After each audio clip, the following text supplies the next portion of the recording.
There we go. All right, guys, what's going on? Welcome to the live well. It looks like we have lost Reese over the intro video, but I'm sure we're going to get him back on. Hope you guys are doing great tonight. Hey, it's a live show. Ain't that the way it happens right there? So, uh, got a great episode in store for you. We got a couple of youngins, young guns from, is it the University of Auburn or Auburn University? How do we It's, say it? it's Auburn University. Okay. Are you a Tiger or are you a War Eagle? We're a Tiger, but the War Eagle thing goes back to like right after post Civil War. Okay. Apparently, they found an eagle in the battlefield and brought it to a game or something like that. Right. Found an eagle in the battlefield during the Civil War. They had a ball game right afterwards. The game was scheduled for It like was 4 o'clock he, that he afternoon. nursed it for a while, and then when everything got back to normal, he was there with it. Apparently, I got you. Well, guys, listen. Hey, listen. Bring your questions and your comments tonight.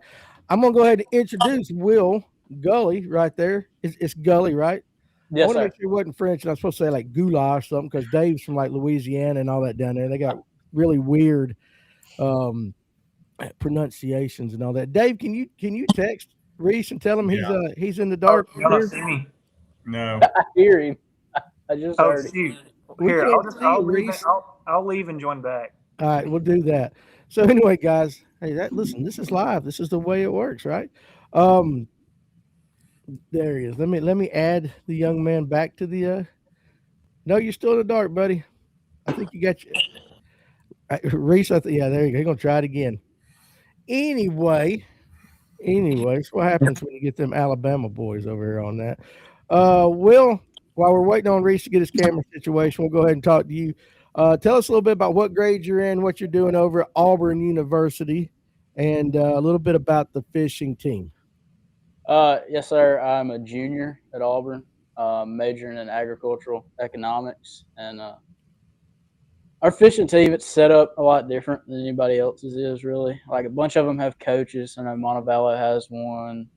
Campbellsville, much of them have coaches. We don't. We're a student-ran organization, so we have to go out and do all of our fundraising and all of that for us to make it. So we don't have a travel roster or anything like that. If you get in, you go.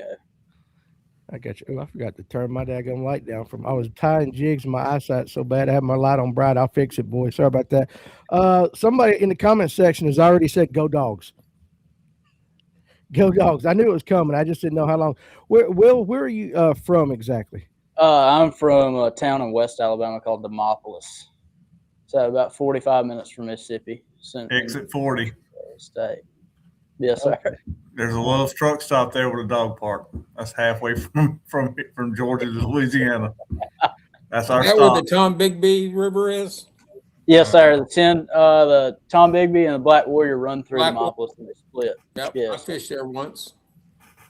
it's There you go. fun. It's gotten worse, but it's still You got to fun. watch out for those barges, though, coming around the turns. Yes, sir. It's bad.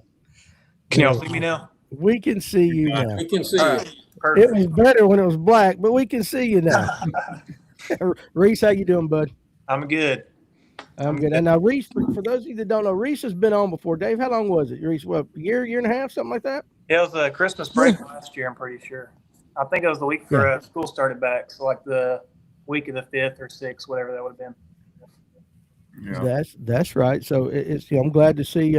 At that time, you talked about going and fishing with Auburn and all that. So now we've come full circle, and we can talk about that. We can talk about what these boys do as far as fishing collegiate, and we're going to squeeze their young minds for some juice to help us go catch more bass. So, got a question for you too, and let's see. Since Reese has been on before, Will, you get to answer this one first. Who do you look up to, other than us? Who do you look up to? Um,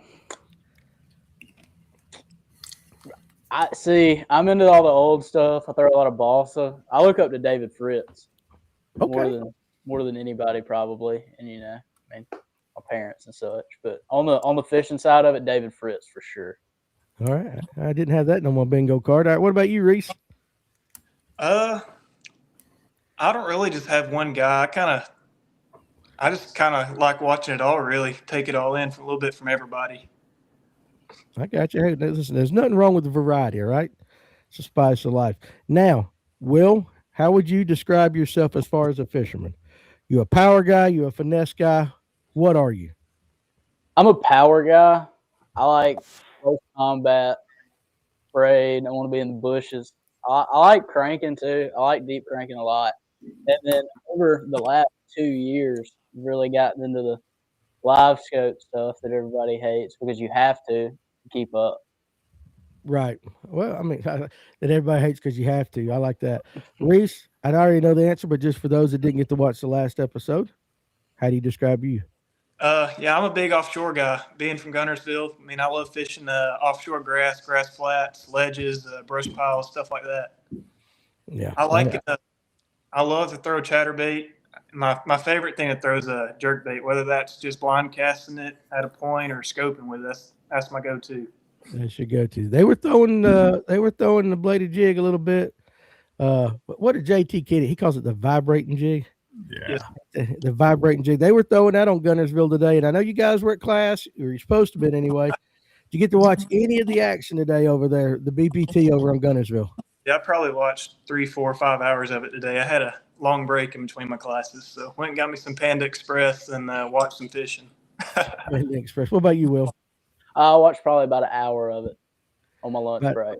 Okay, so all right, give me your assessment of it.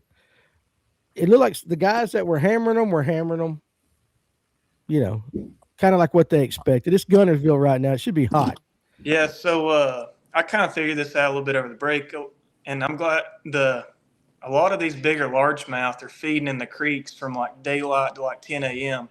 And that's kind of what we saw, like Banks and Drew Gill. A lot of those guys shot at the top. They were scoping creek channels around bridges.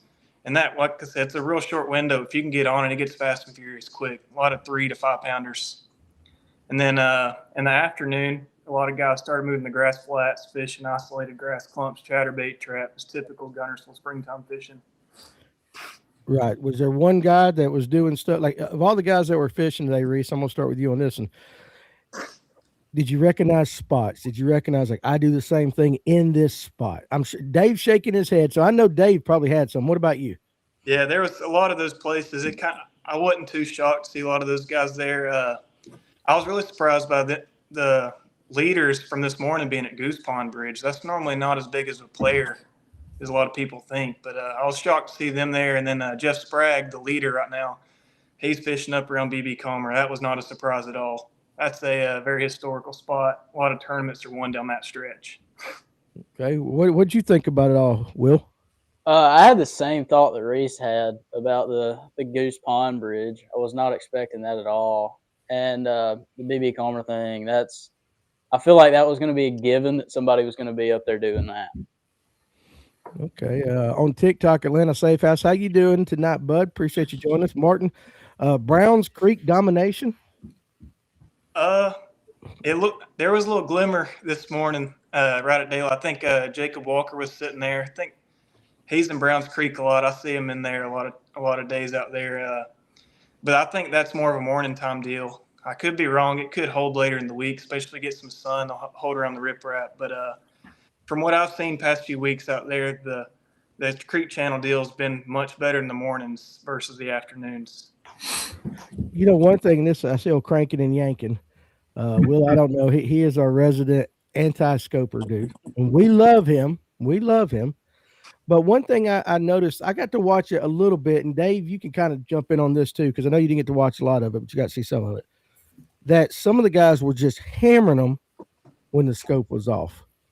And then the scope came on, and they tried to, I guess, go scoping, but it just wasn't working as much as they didn't have as much success scoping as they were just without it. I mean, several of the guys were like that. Did y'all see that? Yeah, it's like Reece said. I was out here. I saw them out there a couple of days. He's right. It's a bite window deal, and this is really the same for the other guys. It seems to be a bite window thing, and then it seems to be an area.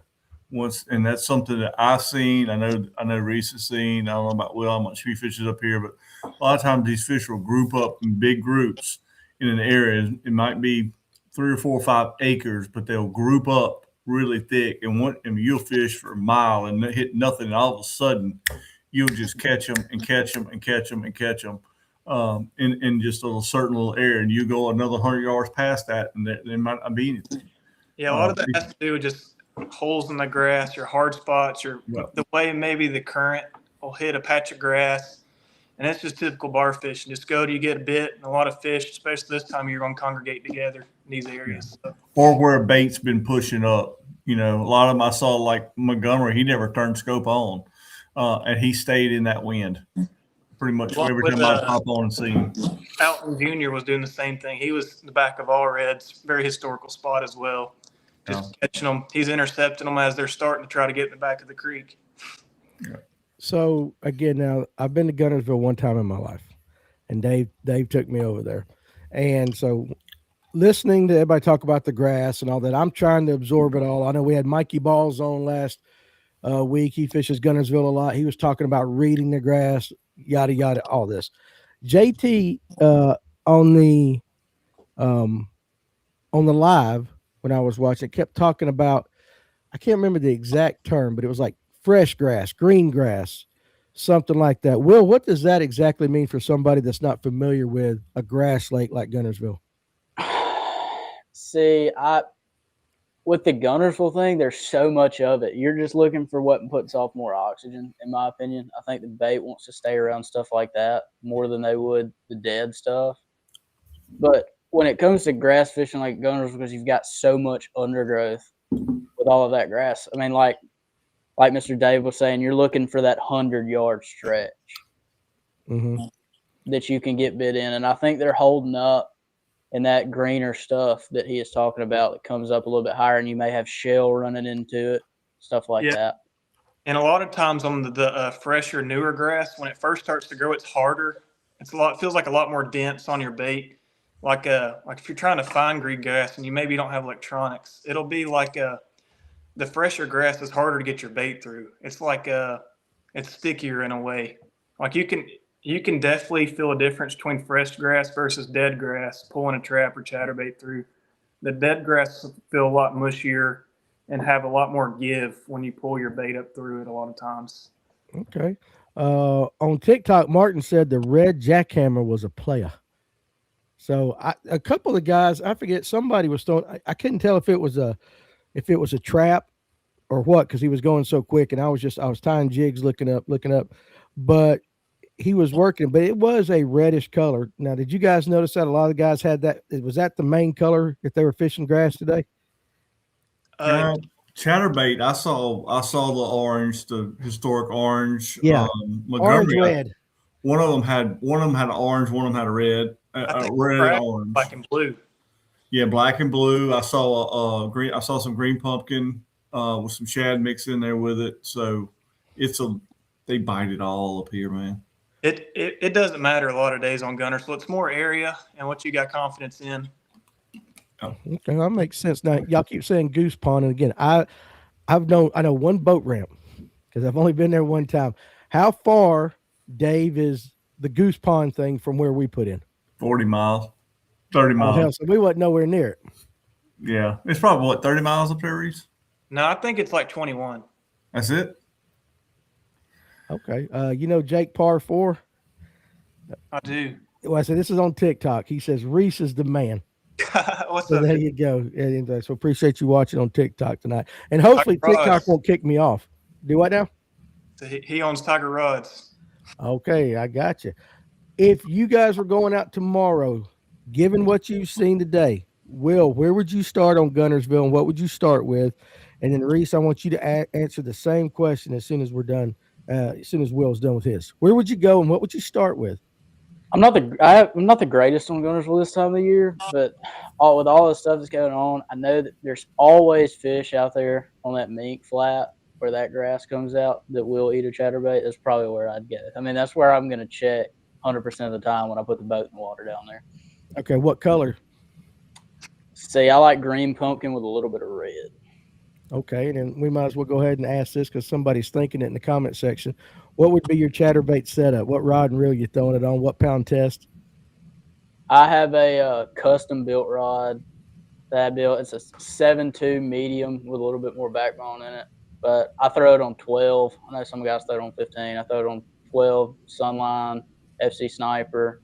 There you go. And I'm throwing a jackhammer though. I'm not throwing anything else.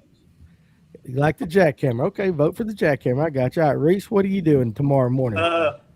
I'm probably going to end up going out tomorrow, and I'm definitely going to start somewhere in a creek channel, a current break, or a ditch. I'm going to try to burn that down to about 10 or 11.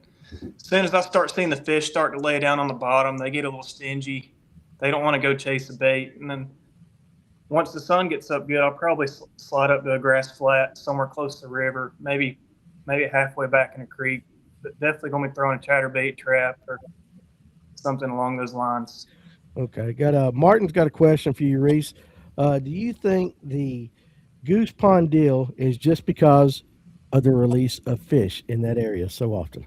For this time of year, I don't think so because there's not as much tournament traffic up there.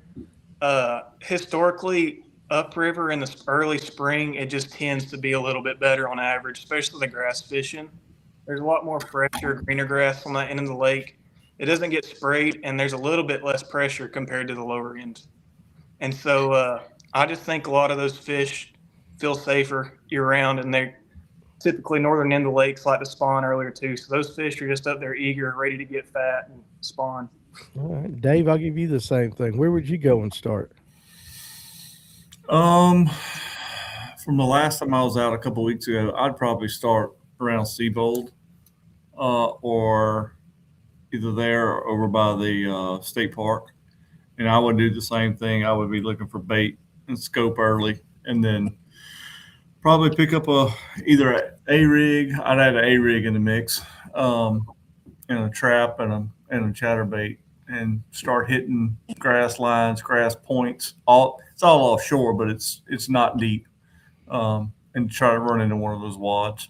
Okay, all right, I got you. So easy softball questions on Gunnersville, of course, because the BPT's there. So I mean that made it a good segue into this. But let's go ahead real quick. I want you guys. We'll talk more about fishing. I want you guys to bring the questions for these young guys. But I want to ask you, Auburn University, collegiate bass fishing. It's a big name in that game. Well known. Tell us a little bit about what it's like to, number one, fish for Auburn. I know you kind of mentioned it's more of a team kind of thing, but as far as like the pressure of being at such a good fishing school, and then the collegiate tournaments in and of itself, because I imagine you guys get in some tournaments that are 200 plus, 300 plus boats. I guess maybe that, which is crazy to us to think about. So either one of you guys can jump on that one. Reese, you want me to go? Or you got it. You got it. Fishing at Auburn's a blast.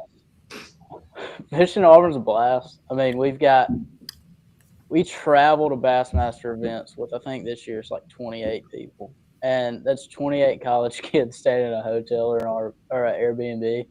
Things happen. It's interesting. The stories from the road are ridiculous. But the being able to fish against that stiff competition is next to none.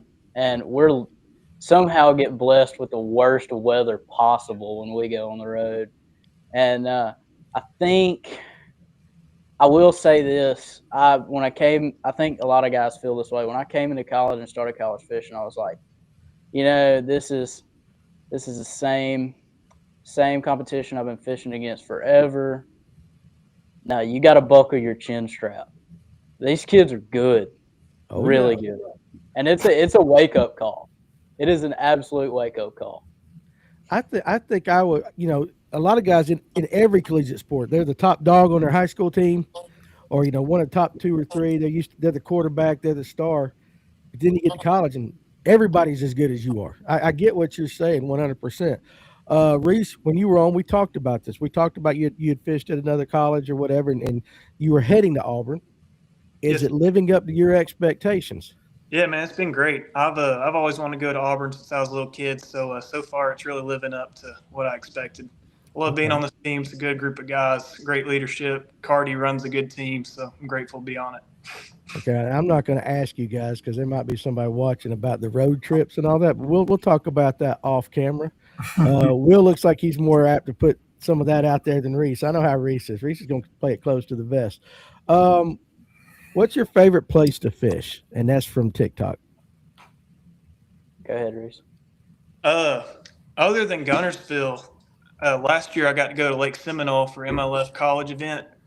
That was some of the most fun I had fishing all year last year, and I went to a lot of different lakes.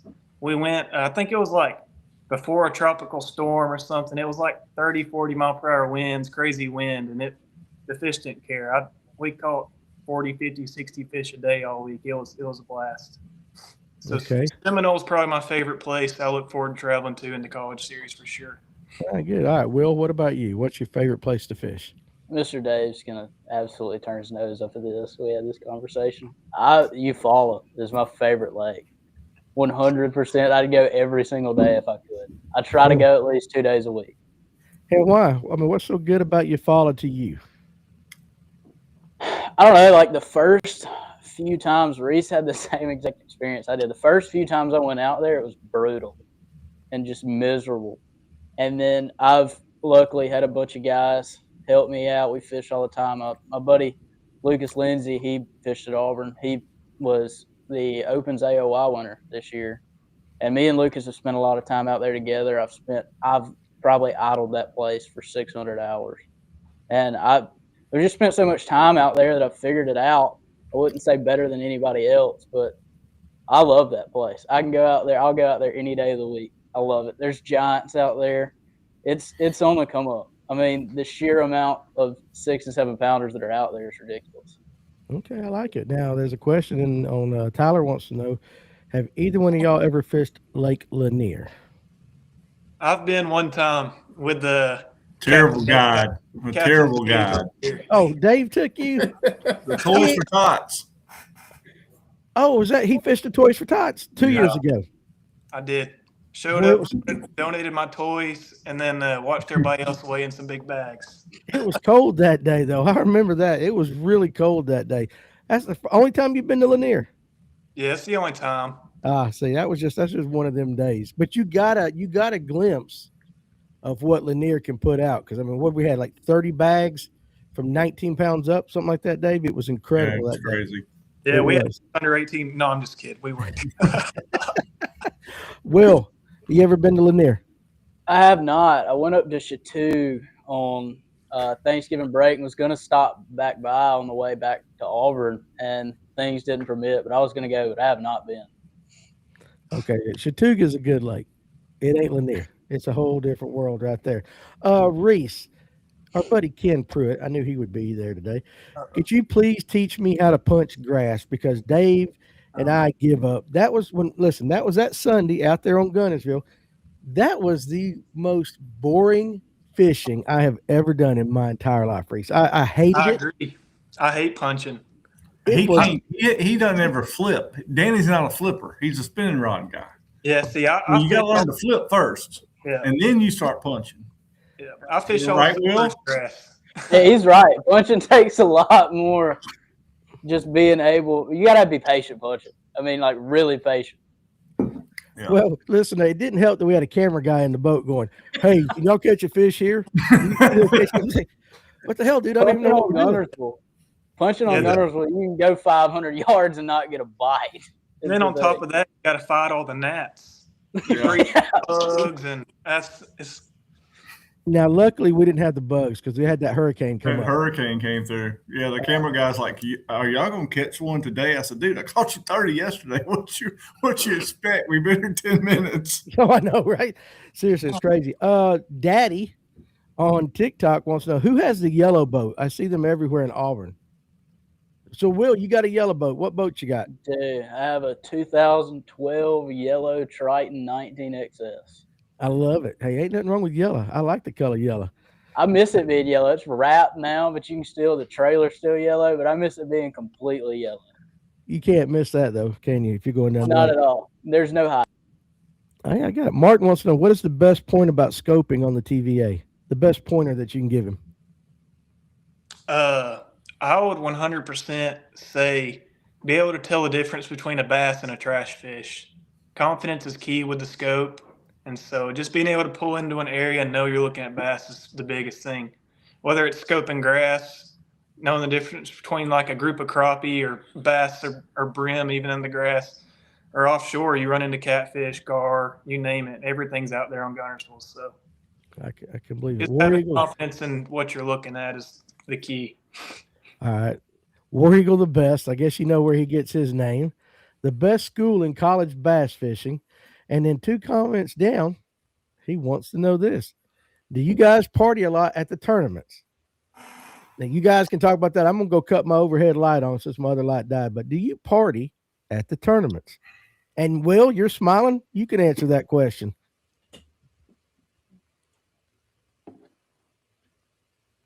We lost his audio. Uh-oh, we lost Will. You know why we lost Will? Because he's getting ready to tell us something juicy. That's exactly he probably, you remember like Forrest Gump when he's sitting there at the National Monument and he's saying all that and it just gets blared out and then he says, "That's all I got to say about that." That's exactly what just happened right there. Will, flip over to your other mic there, but his mic probably died. All right, can you hear me now? Yeah, what did you say, dude? I mean, what did we miss? I will say that when the guys like me and Reese's age that are juniors now, when we were freshmen, it was interesting. It's mellowed out a lot. Like when I fished at Southern Union in Auburn for a year before going to Auburn, and that was a lot worse because that was 8 of us that grew up the same way. And when we went to Michigan, that was an absolute nightmare. But it's calmed down a lot, honestly. Things we stick to now are tripping every single breaker at the hotel because we've got so many boats plugged up. That's the main thing now. I like how he said Michigan was like a nightmare. We got no details whatsoever on Michigan other than it was just an adventure. And we can leave it at that, dude. Just wind, adventure. There's 8 19-year-olds in an Airbnb.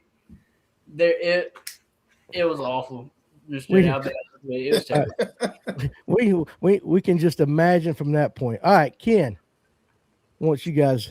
What is the glide? When is the glide bait bite good? Now we had a guy on Tuesday night, Georgia Bassmaster Marshall Stamps. He's crushing them on smaller reservoirs right now on glide baits.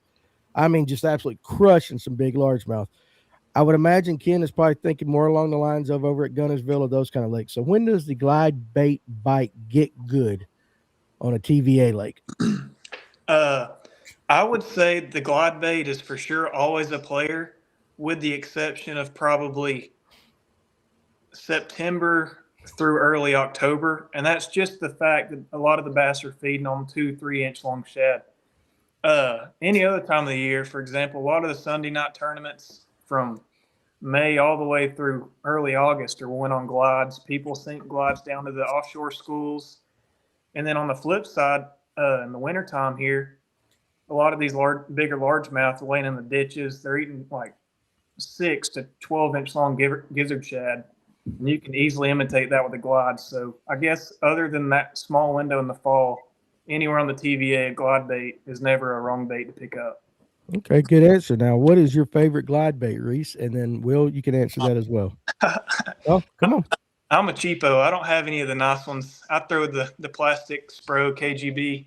I've caught a lot of big fish on it, but I've not bit the bullet on any high dollar ones quite yet. But well, if it catches fish, there's no need to, right? I've gotten beat by a lot of glide baits on Gunner, so I will say that. What I know about it is just from listening to people. I worked at the tackle store, so I got you. I got somebody on TikTok saying Hinkle shad. Sure. What about you, Will? The clutch darter or the clutch eco. Okay. Those are really good things. Really good. Hey, Tyler Shelnut.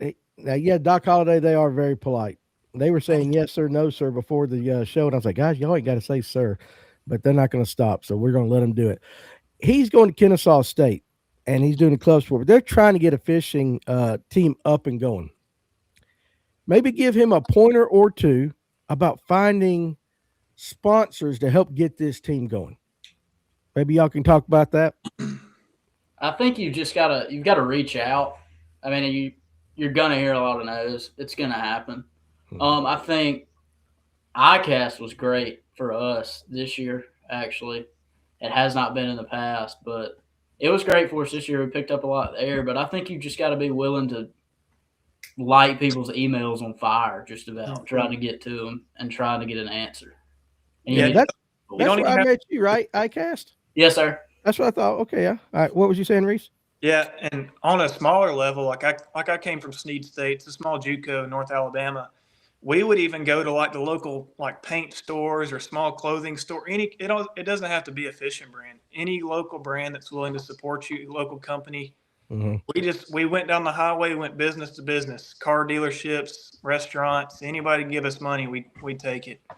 So, yeah, and I think too that's actually very smart going the non-endemic route, because when it comes to the X amount of dollars in fishing, there's a ton of guys after that. You know what I'm saying? So going to the car dealerships, the Mexican restaurant down the street, whatever it is, if they might be willing to support you. Now, Steven Sturgeon, I'm thinking the same thing. At 65, these guys got me thinking about going back to school and joining a fishing team.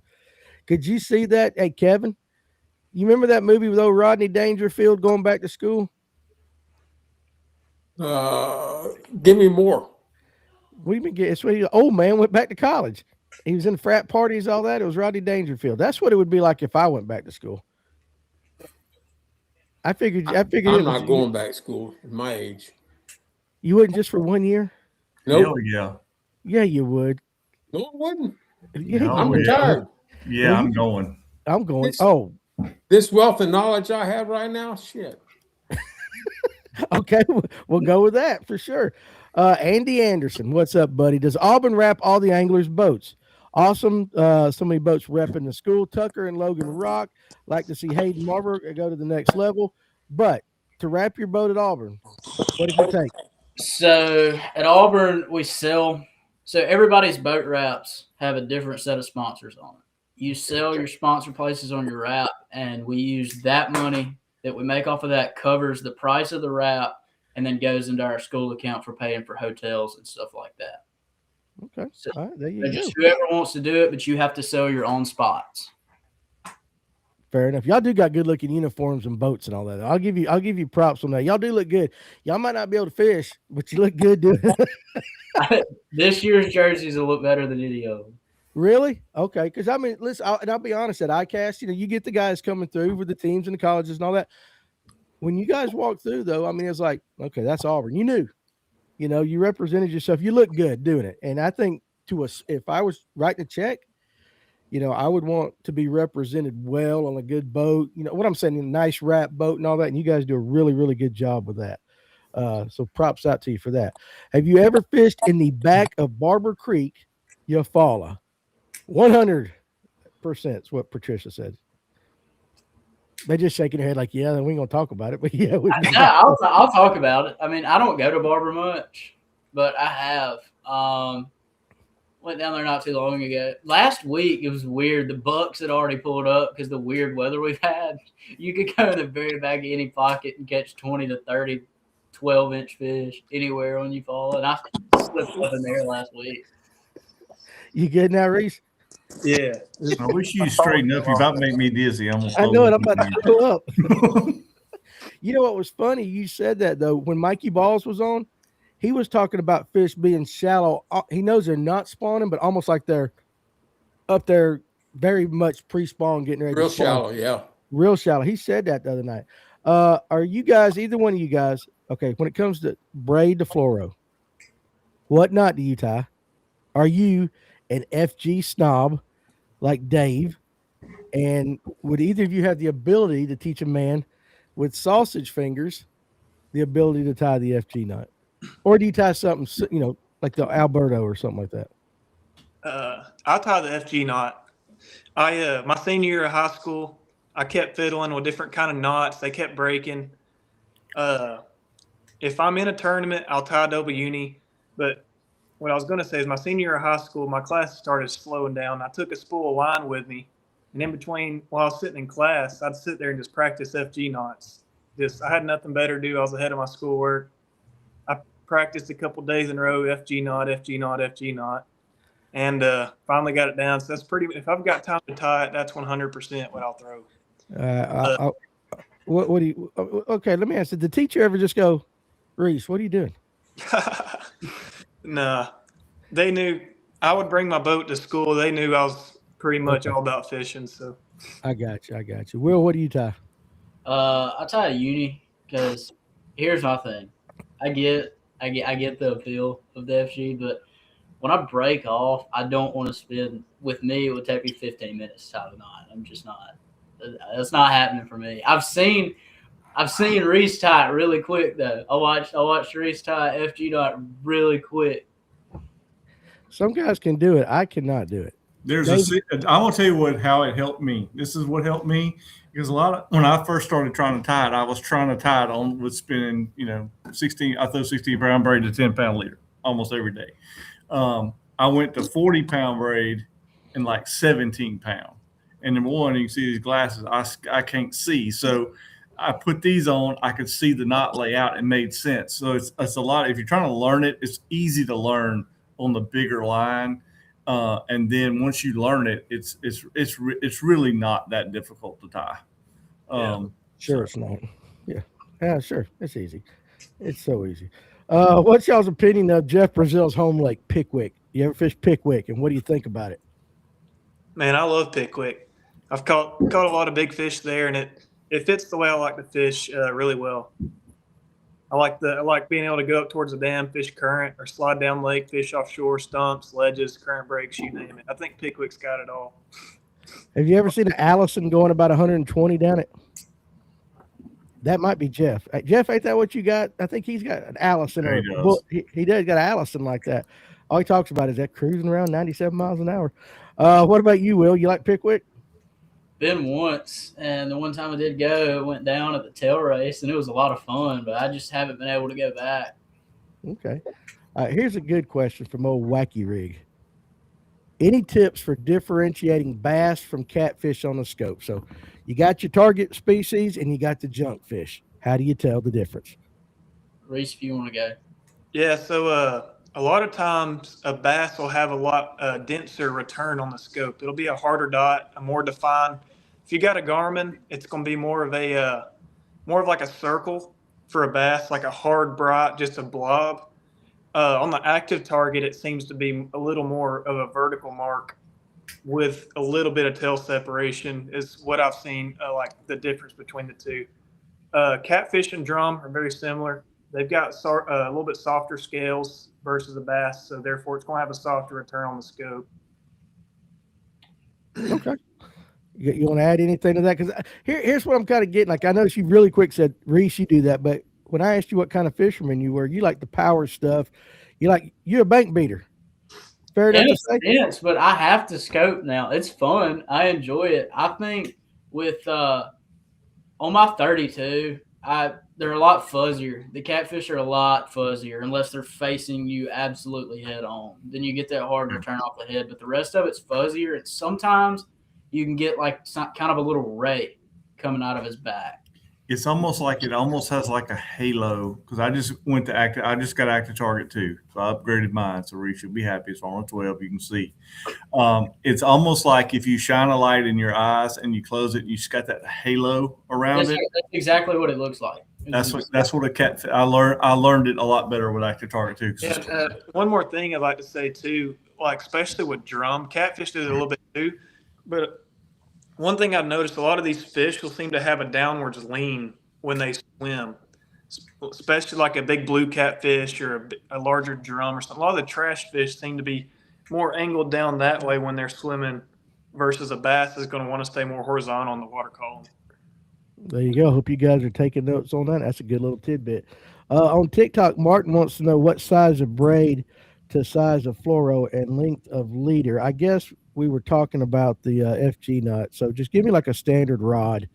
What pound braid, what pound leader, and how long is your leader normally? I'm anywhere from 10-pound braid to 20 at times. It depends. Try to stay on that 10 side. And then I will go all the way down to like 6-pound leader, but most of the time I'm around 10. Okay, what about you, Reece?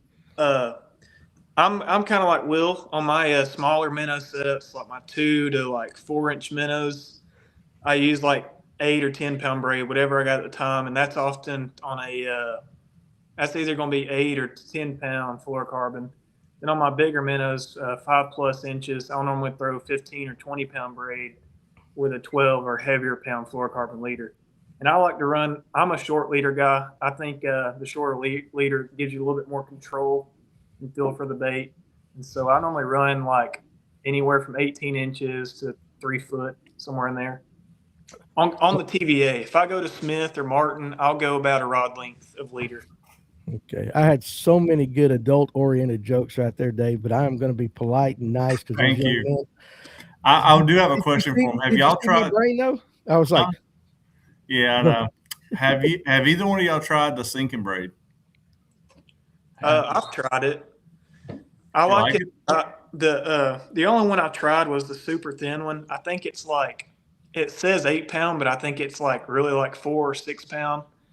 I didn't get a real good test. I reeled it off of my buddy's spinning reel. He didn't care for it much. I was like, here, give me that. So I tried it, used it for a day. It was good. I use my favorite braid's the Sunline Overwatch braid. It's a Japanese braid, kind of like the All Might. It's also Sunline, but it's very slick. It casts really well, and I can get a year and a half out of a spool of it if it doesn't get a bunch of nicks. Yeah, that's what I just switched to. All my minnow setups was a sinking braid. It seems like it gets down there a little faster. I use SX1 otherwise, but I like it a lot.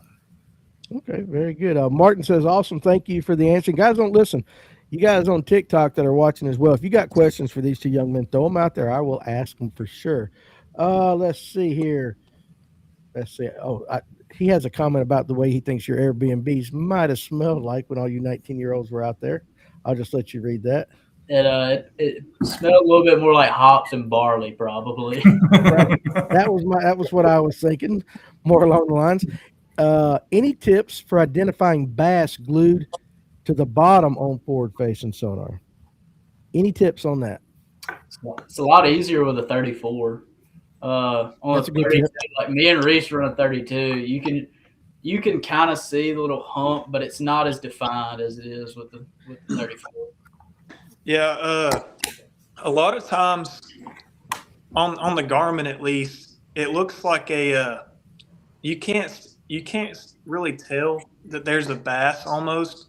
It's just almost like there's like just a blob or like a rock, something small is just like kind of just squiggling on the bottom. It'll be a little bit of a flicker, and that's normally just from the kick of their tail.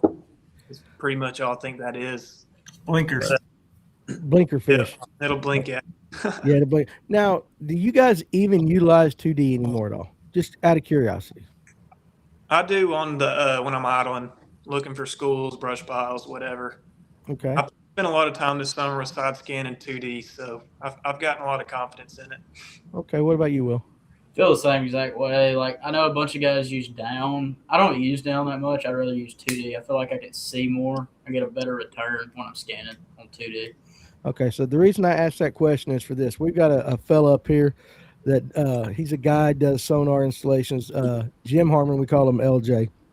He's been on the show a few times back in the past, but he says when your 2D is set up right, it doesn't matter how tight to the bottom those fish are pinned because, I mean, he's got it down to the pixel. He can tell.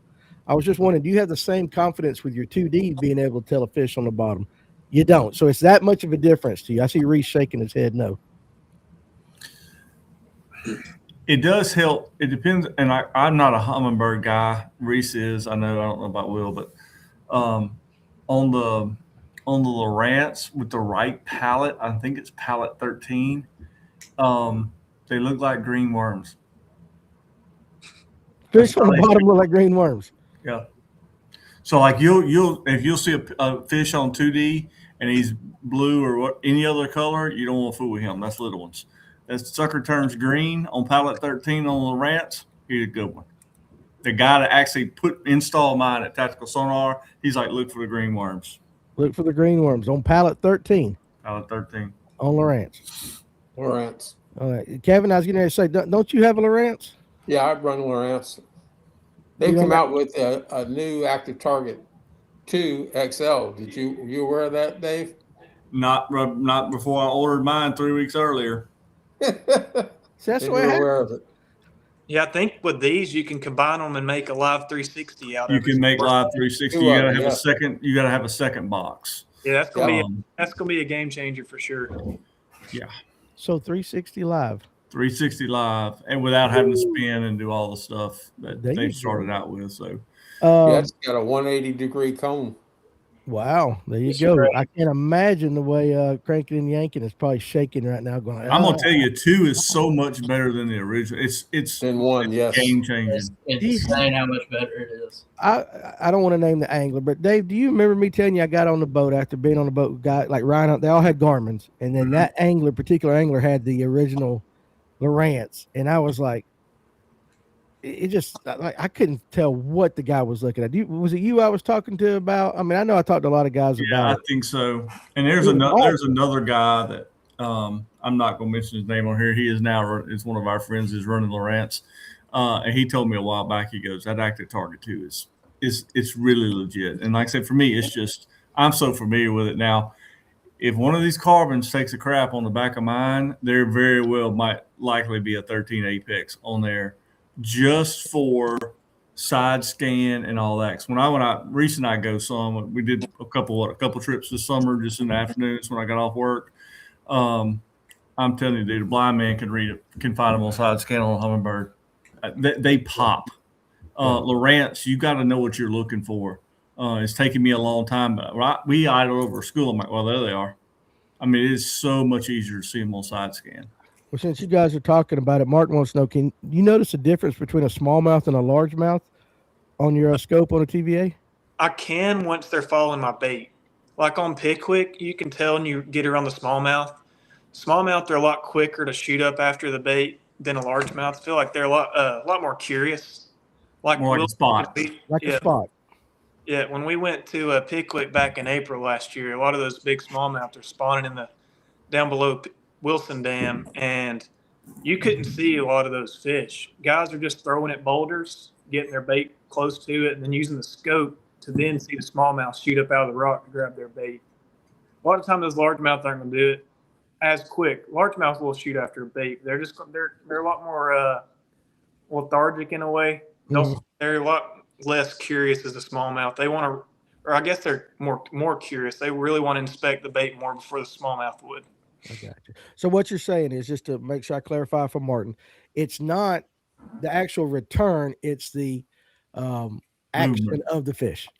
This That's is how the you tell the difference. Okay, very good. This is a good question. As you guys might talk us into it, we don't know. Is there a way where the fans of Auburn can support the fishing team?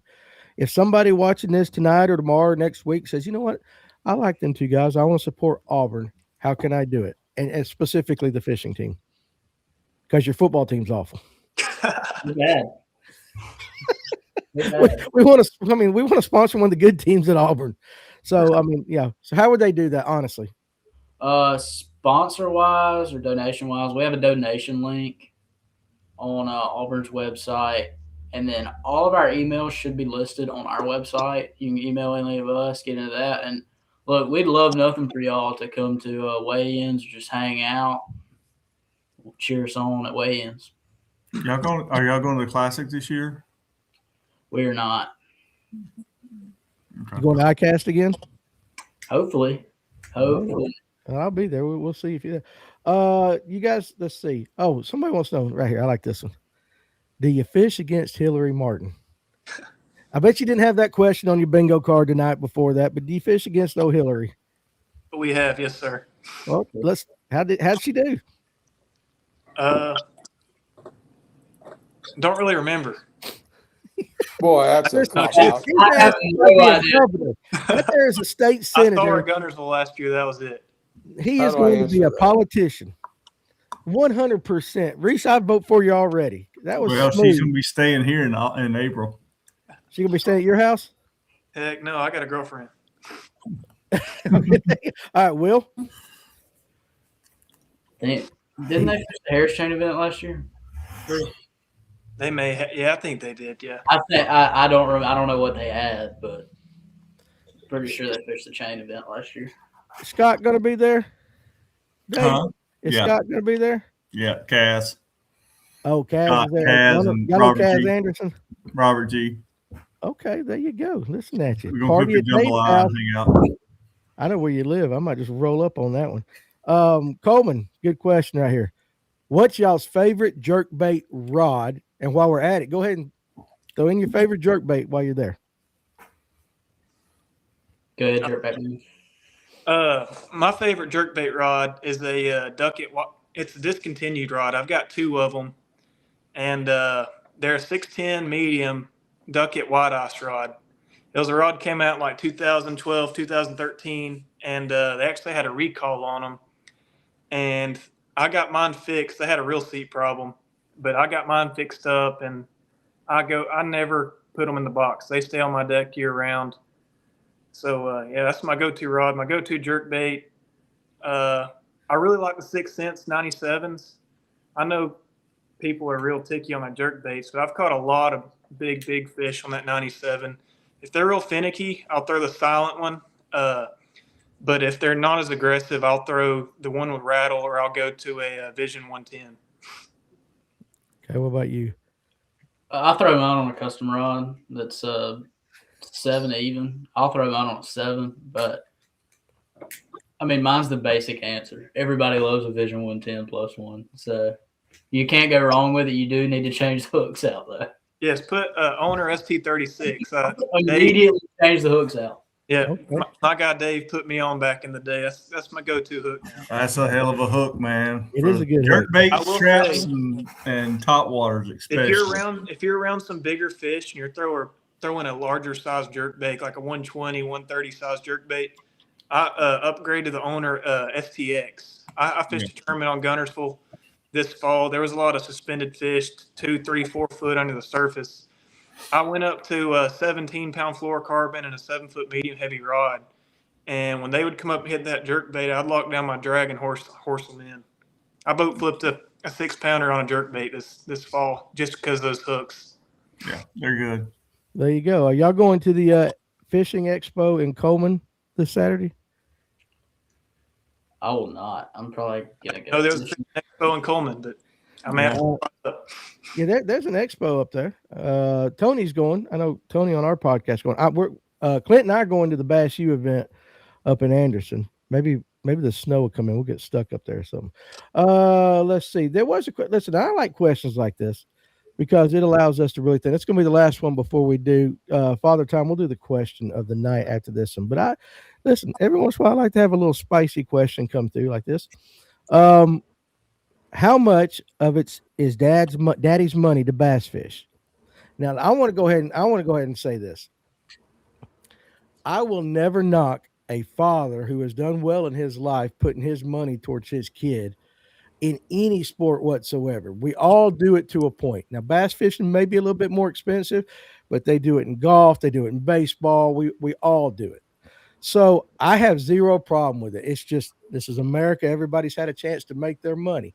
Does some people not have as much? Absolutely. But I don't ever want to knock somebody for having the ability to provide for their kids and to give their kids a head start in anything. I guess you guys understand what I'm saying with that? Yes.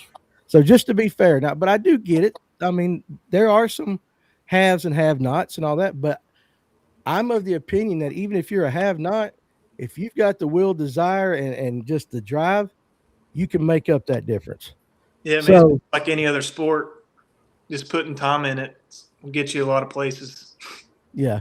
But I mean, listen, I mean, I'll throw those questions out there. I mean, I understand Tom Smith, the thinking, but I'm just like that way. I mean, I did the stupid things when my kid was coming up buying the $400 middle infield glove. I mean, Kevin, your grandsons and sons, they all played ball. We always bought the higher end gloves and the bats and stuff like that. And do I wish I had a lot of that money back, especially at travel basketball garbage down in Atlanta?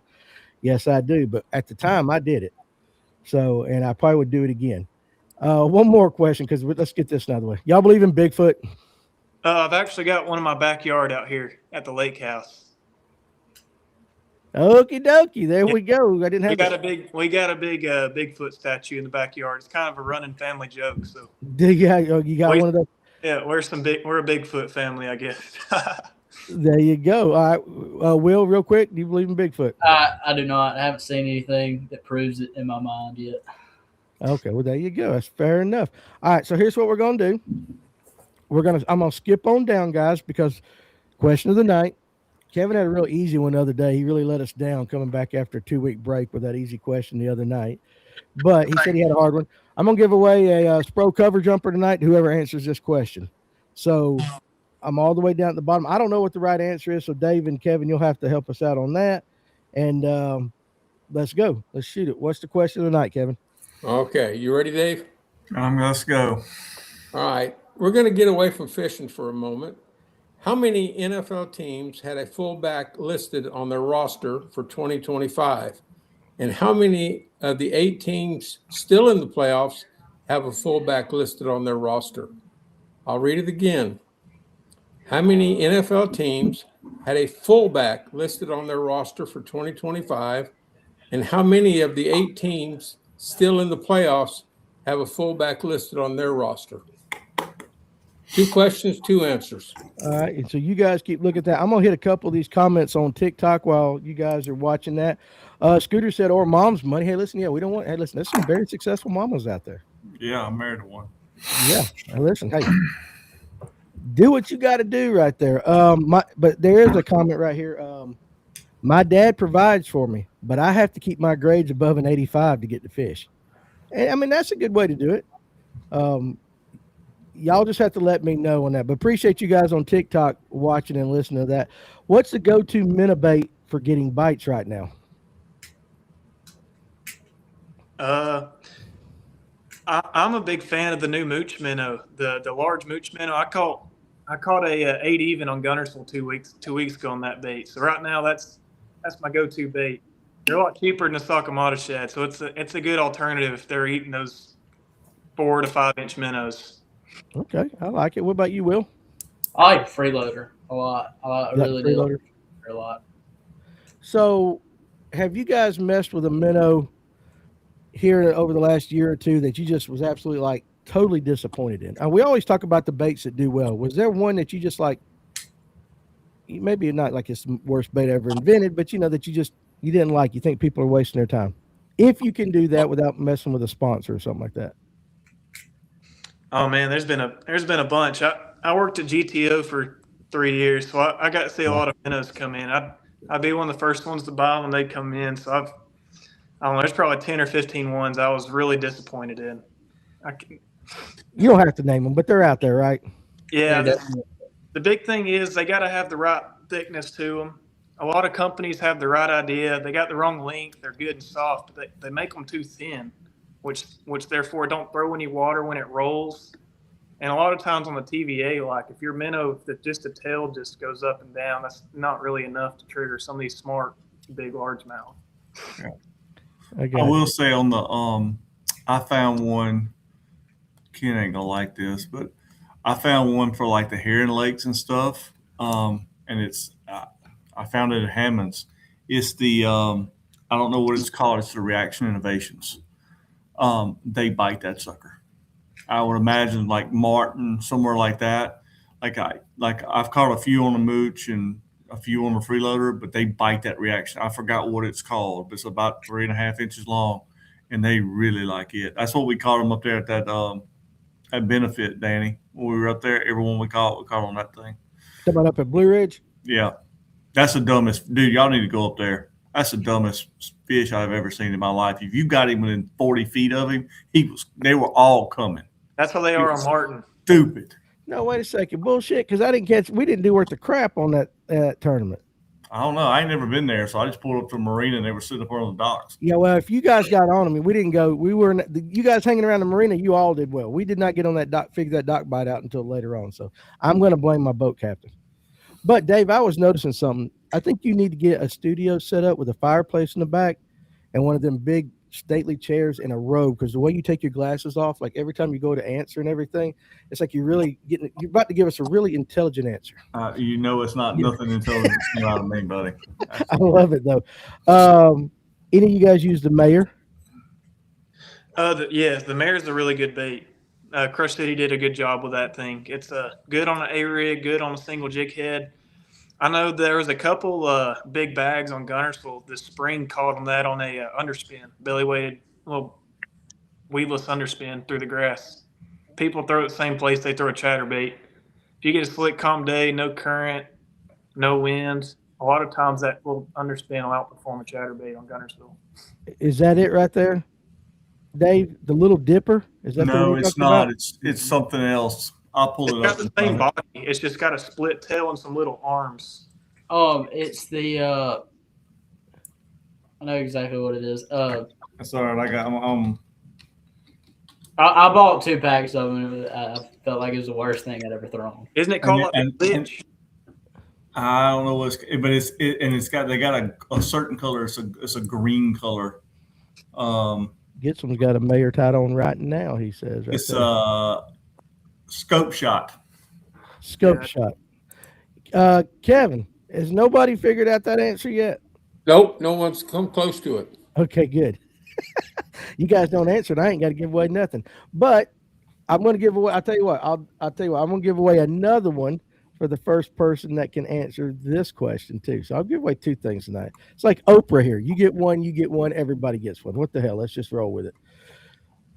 Since the Auburn team is on, give away another Spro bait for anyone that can name the year that Auburn ran it back for a touchdown in the Iron Bowl to win the game against Alabama. You ain't got to pay for it. I remember watching that, but I can't even tell you what year it was. Can I answer this or no? Okay. Do you know? I do. You do? Well, just wait and let's see, because I mean they're probably not going to be able to. That's an easier question than the.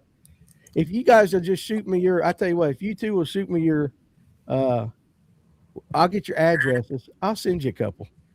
I got a whole damn box of them right there. I'll send you some. Steven Sturgeon, you close. Okay, there you go. How about this one from Silver Punk? John G. Wilson's the closest so far. I don't even know the answer. Wait a second. How do I don't even know the answer to Ken's question. We'll tell you. Oh, you know the answer to Ken's? That way you can't give it away. Okay, well, you just tell me when somebody wins something. I'll give it away. Oh, how about this? 2009? 2013. I'm reading off TikToks too. 2013. Okay, so look, Hog Fan 1975 and Coleman. Both of you said 2013. So I got a TikTok winner and I got a YouTube winner. So on TikTok, you need to message me, Danny Pruitt, your address. I'll send you a Spro cover jumper. And Coleman, send me your address, because the last time you won something, I gave it to you at the Toys for Tots. So I don't even have your address. How about, so there you go. But don't, make sure you hit me, Hog Fan 1975. All these daggone screen names to keep up with. Silver Punk, have y'all used a 6 cent strobe shaker minnow? I have. Yes, good. Thumbs up from them. I caught some fish on Seminole last year when that wind was so bad. I was kind of using it more as a scrounger. It's got that big head on the top, big flat spot. I was kind of just blind casting it up in the grass. I caught a decent mini fish on it. It's not my go-to minnow, but it's a good tool to have in the box if you need it. Okay. This screen name right here. Moggy's mom.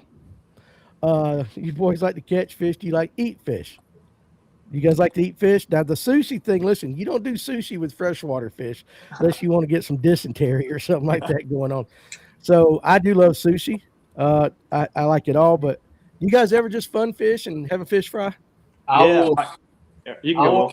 I will clean a spotted bass faster than anybody on this team will. If you want to know the truth, when we went up to Shattuck, I know this is going to hurt feelings. I think we cleaned 20 pounds of fish, but that was with like 18 fish. We were cleaning the little ones, but I love spot.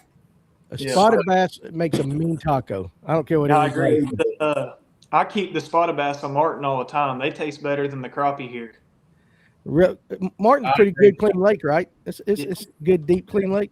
Yeah, I'm all for it. And there's some of these lakes around here in North Georgia, Blue Ridge, that they need to take all the spots out so the smallmouth to come back.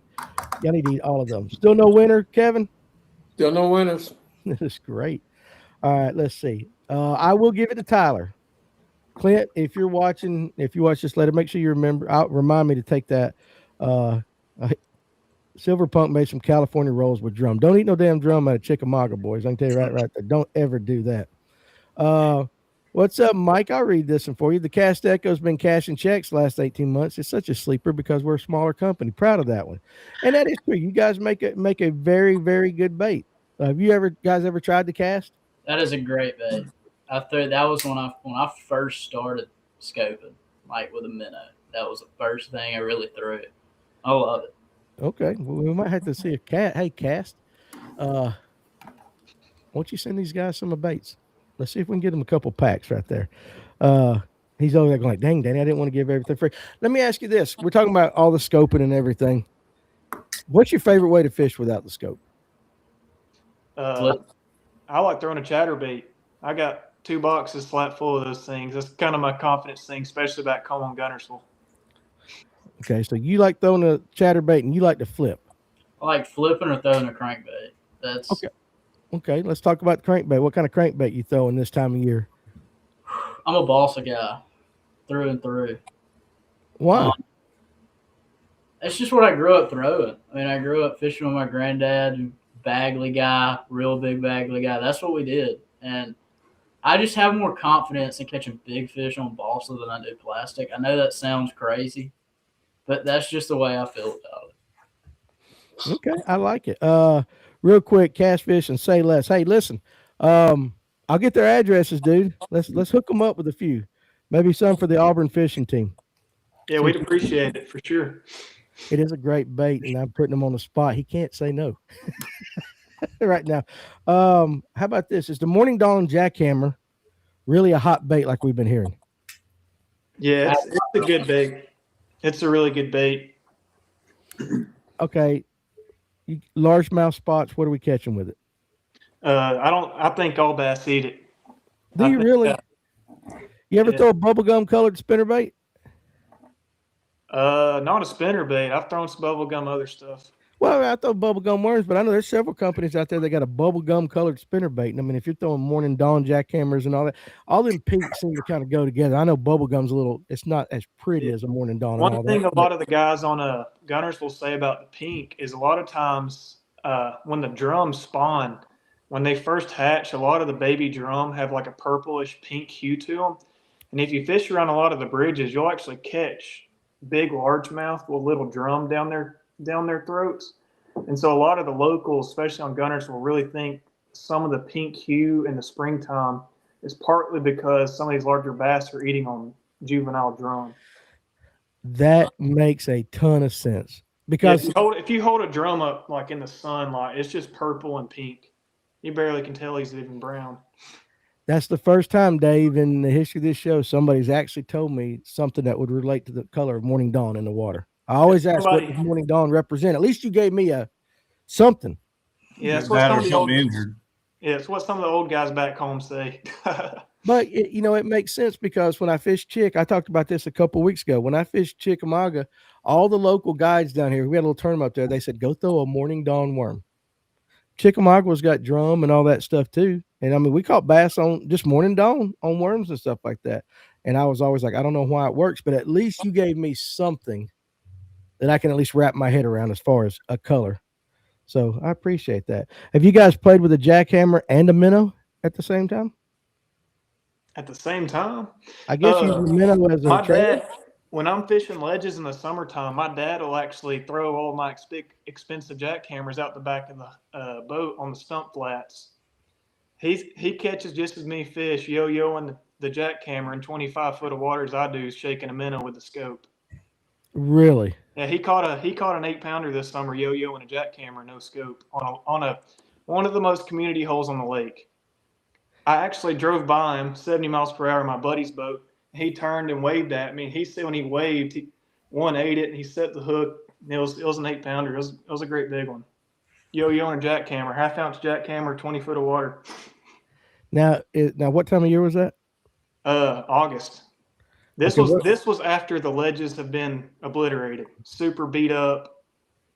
One of the most, like I said, one of the most community hole places on the lake. Would that work this time of year? Oh, for sure. A bunch of guys back home will just fish a jackhammer like a jig. Some of the 60, 70, 80-year-old guys that fish back home are like, it's just a jig with a blade on it. So for sure you can. All right. Okay. Well, I mean, I like how he's saying this. He's given some information that the older guys, you know what I'm saying? They're still influencing the fishing and all that. Why change? We've done this forever.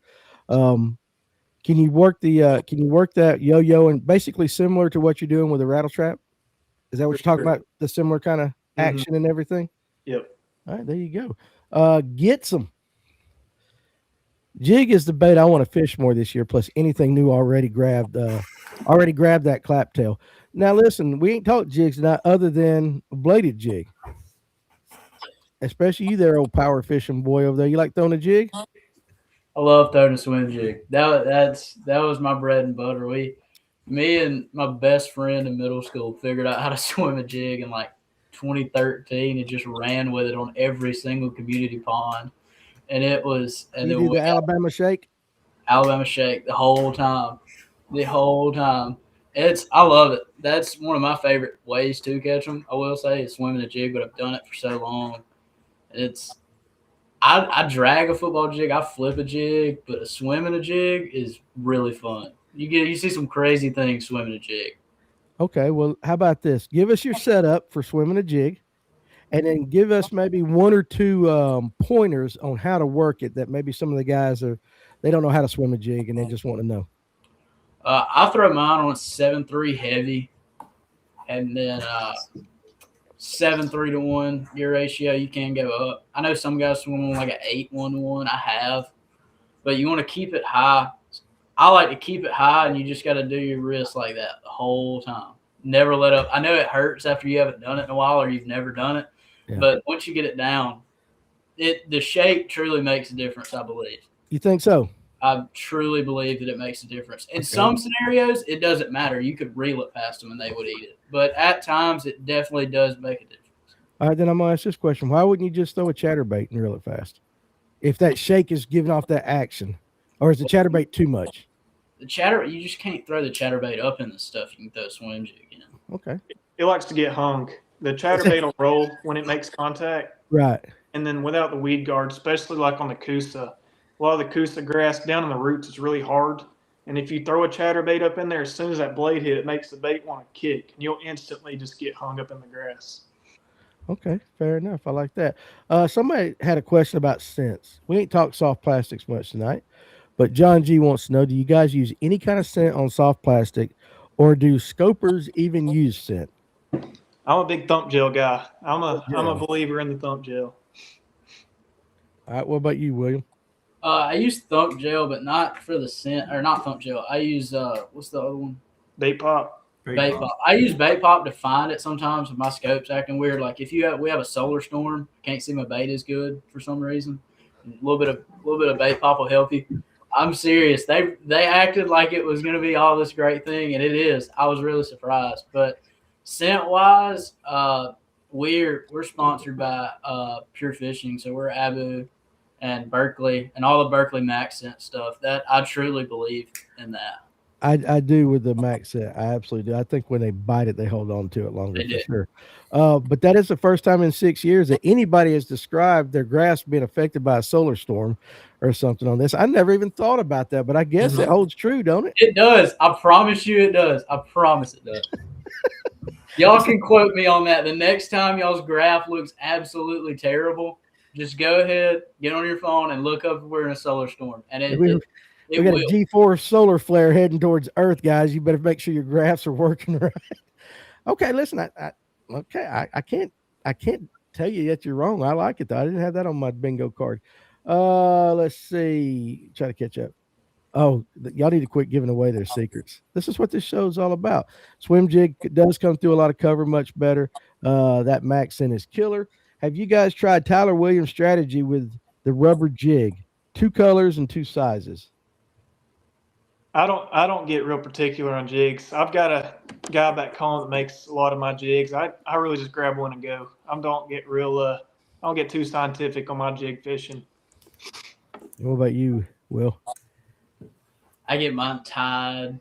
I've got to have the perfect hook in it. I'm weird about a jig. I'm really weird about it. I've got the that yellow boat that I own. The guy that had it before me, one of my really good friends, he passed away. I want to say he was born in 61 maybe, or 59, somewhere in there. But I fished with him, and he tied all my jigs forever.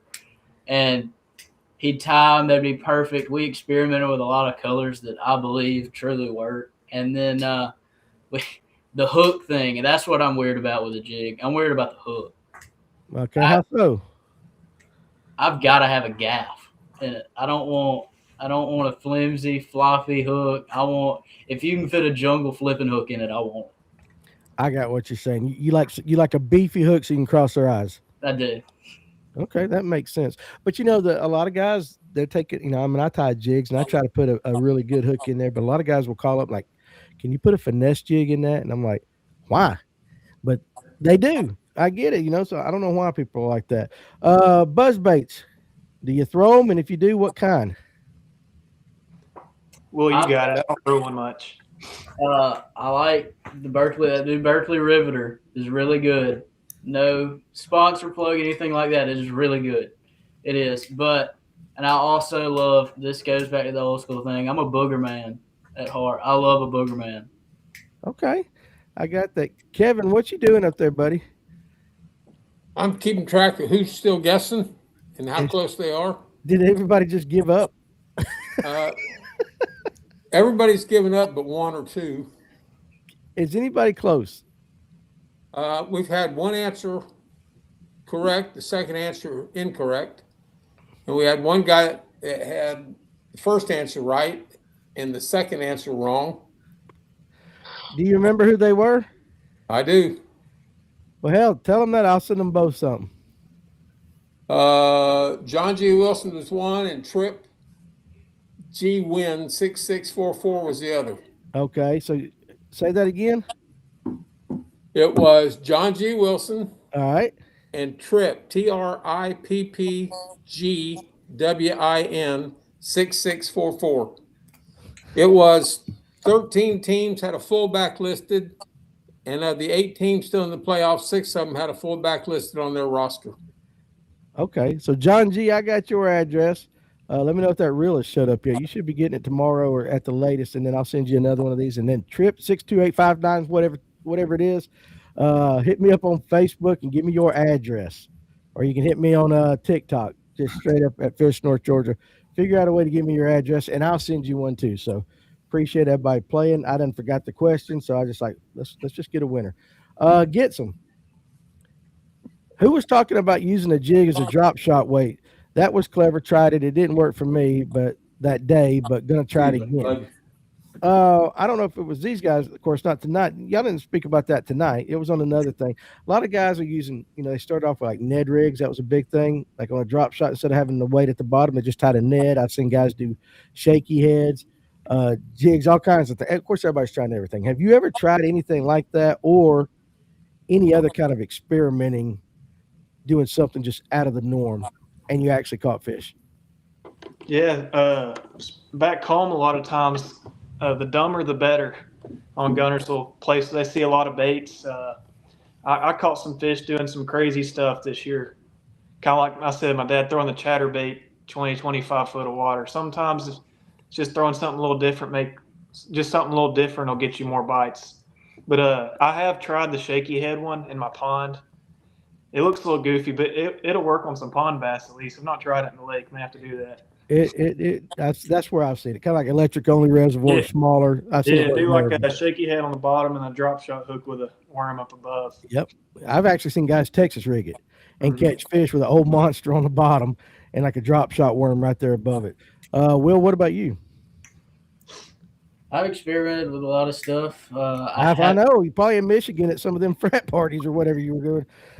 I have not tried any of the. I've never throw a drop shot like much. Like if I'm at Hartwell and I absolutely have to, I will. But other than that, that's not me there. Well, tell me about some of the lakes you guys are going to fish this year. Let's just kind of throw some of them out there. All right, it looks like we got Okeechobee here coming up a week and a half. Okay. And then we got our Auburn team fish fry, and that same weekend we've got Logan Martin. And then some of us have qualified to go fish Lake Murray, MLF National Championship. We got a couple guys going there. And then the next weekend we got like Seminole. And I think we got like 2 weeks off after that, and then we're at Eufaula for spring break. It's a pretty slammed next couple of weeks, having to get ahead on some schoolwork first. Sounds like a lot of largemouth fishing. Yes, sir. I'm excited. Yeah, I mean, and that's just where we're located. We talk spotted bass more than probably 90% of all the podcasts out there, but it's kind of nice to talk largemouth every once in a while. Of those lakes, your team as a whole, you know all the anglers on your team. Which one do you think your team as a whole will do the best on? What is an Auburn University stronghold as far as those lakes? I think we will probably do good. I don't know. I mean, we kind of been to all of them before. So I mean, any of them, I really believe we got a shot to be one of the better teams there for sure. What do you think, Will? I think so. Our boys Jake Peck and Luke last year, they won when we were in Florida. I think we got a shot of winning it again in Florida. I do believe. I think we've got a bunch of guys that'll just get down there and do it. We've also got a bunch of diverse guys across the board with styles of fishing, and I think over these next few months, there's no telling what's going to happen. But I don't. I think the boys will do really good at Seminole because there was a lot of guys had a blast last year at Seminole. Yeah, Seminole's going to be a fun one. That was going to be my original answer. Yeah, but you said you love Seminole. Ain't that what you said earlier in the show?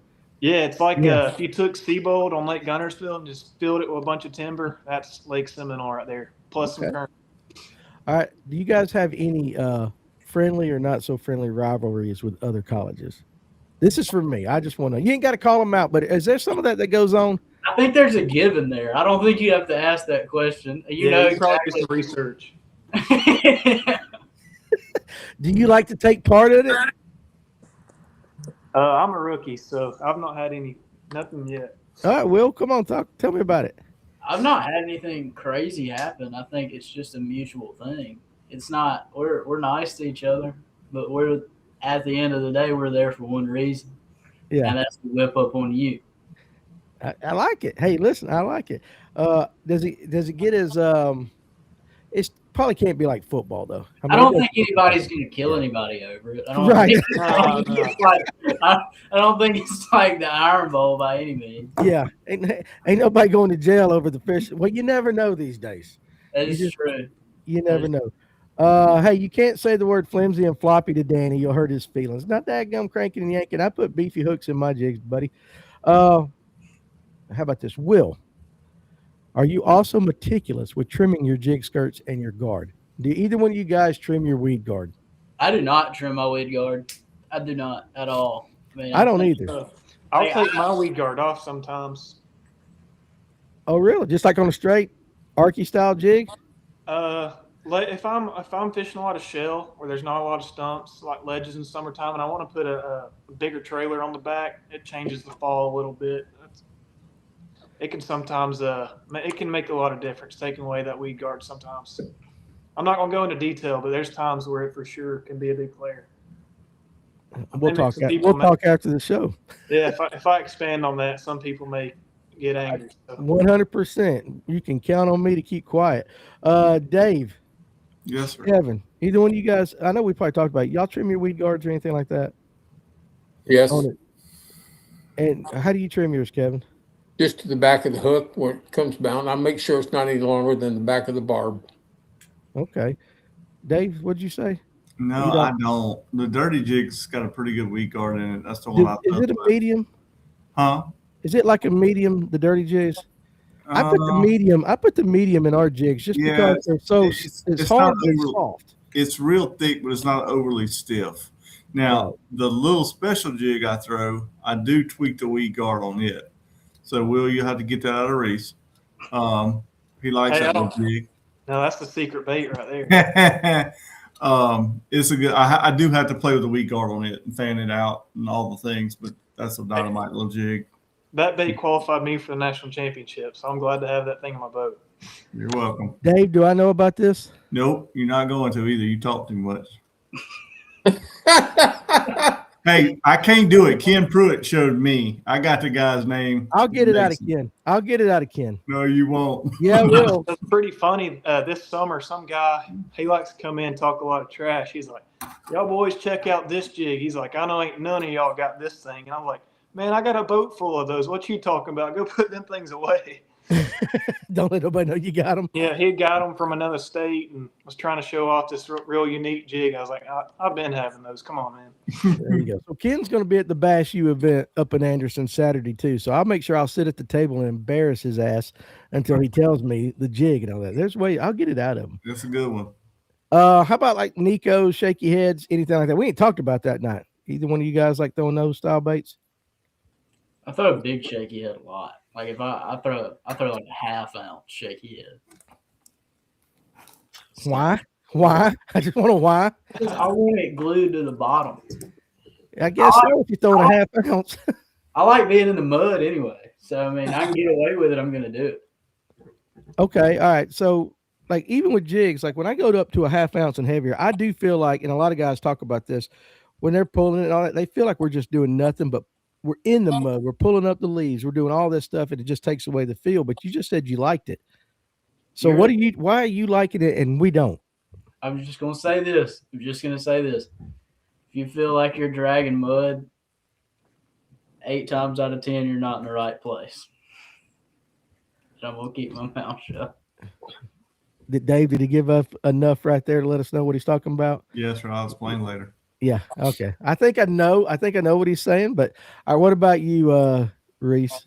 Yeah, I love throwing a shaky head. Past year I've tried to start mixing the Nico rig a lot of kind of replace the shaky head, and Nico's a little bit more versatile, but I like to throw especially on Martin. I've done really good in a lot of tournaments on anywhere from an 1/8 to a 1/4 ounce shaky head, scoping it on points, isolated stumps, throwing it in the ditches.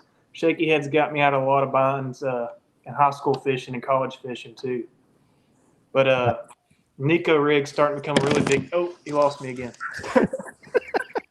I'm trying to hey, listen, don't worry about. Hey, you guys, he don't need no more baits. We need a phone stand for Reece right there. That's what we're gonna do. Yeah, got a makeshift one here. I've done it, dude. Trust me, I know. I know you're not alone with that. So, like, what is your like? If you guys are struggling, you're spinning out, whatever lake you're on, you're just having a crappy day. What is the one thing that you'll put on just to try to salvage the day? If you just got to go catch 5 fish. Carolina rig. Oh, he's a closet sea rig. Ball Really? and chain. Got it. The ball and chain. That's all you Really? With speed crawl, Zoom UV speed crawl and green pumpkin magic or tilapia magic, either need. Or one. a French fry. Yeah, French. Hey, don't say that. French fries been around for 20 years. Nobody here has them anymore. They all dry rotted. Like, I feel like I ain't heard of that French fry yet, but I'm gonna be looking into it. But you know what? Listen, that's actually, I think that's really kind of a cool answer. It's not the one I expected. I'm not gonna lie, I didn't expect that. But to have 2 guys in their early 20s to say, hey, if I got to go catch 5 fish, I'm pulling out a Carolina rig. Yep, Because around here, they're gonna say drop shot, shaky head. I did not expect Carolina rig to come out of either one of your. I've got a designated Carolina rig rod. I've had it since I was in 7th grade. It's still in my boat. Got 20-pound main line, a 20-pound leader, and a 3/4 ounce egg sinker, lead. Okay, I like throughout the year. I'll shorten or make the leader longer, change up the bait a little bit, but it stays tight on day in, day out. 365 days a year, you cannot leave the house without it. Amen. Kevin, I was getting ready to say, does that not just bring like joy to your heart to hear these young guys say that? It does. It doing it a long time, older than what they are. Listen, I mean, I figured, honest to God, I promise. I didn't expect drop shot because I heard you say earlier about you don't like throwing drop shot, but I figured it would be something like a shaky head or something like that. Listen, I'm impressed. I love it. What, Kevin? You can cover some water with that ball and chain. Yeah, you absolutely can. Ken says, Danny, no, you won't get it out of me. And Reece is in the circle of trust. Ken, I will get it out of you one way or the other, dude. One way or the other. It is on. Either y'all fishing the BFL Saturday on Martin? Kyle Brown 22 wants to know. I'm I stay away from that place as much as I can. You don't like it? I just don't. I don't like how you have to tournament fish out there. I'll leave it at that. But okay. I don't. It's fun to get out there and beat around every now and then. But if I can stay away from fishing a tournament out there, I'm going to. Okay, fair enough. I'm going home to fish. I'm going home to see some family before we get on the road for the next few weeks. So go get some family time in. All right, let me hit this one. Hey, gentlemen, just arrived. I've been fishing stock trout ponds here in Oklahoma. Do you guys have a recommendation on patterns for these fish? I keep getting skunked. I will just say for stock trout in Georgia, if you go get if you get anything brown, and there's a what are them things called? Mop. Well, a mop. These mop flies that have a little black head, but their body is brown, and it's about the size of the trout pellets that they get fed in the hatcheries. That always works. That and a San Juan worm in red. What about you? You got one? I know up in Pigeon Forge, a lot of guys just uses red worms up around Gatlinburg. Like the San Juan, the little floating red worm? No, like you'd buy from Walmart, like just the regular old red worms. Put it on a little live needle, red worm. like a live red worm. Red Yeah. wigglers. Wigglers. Oh hell yeah, Yeah. no, I do. Yeah. I thought he wanted something fake. No, I would throw a cricket or a red wiggler on before I would throw any of that other stuff like that. But he since he's fly tying junkie, I kind of figured he might, and he wanted a pattern. I know just in Georgia, a mop fly. Look it up. You actually can go on our page and go on down. We do have a trout section, and there is a couple things like the couple flies to throw this time of year. Tad Murdoch shows some of those mop flies. They just resemble the for stock trout. They resemble the same size pellet that they eat on.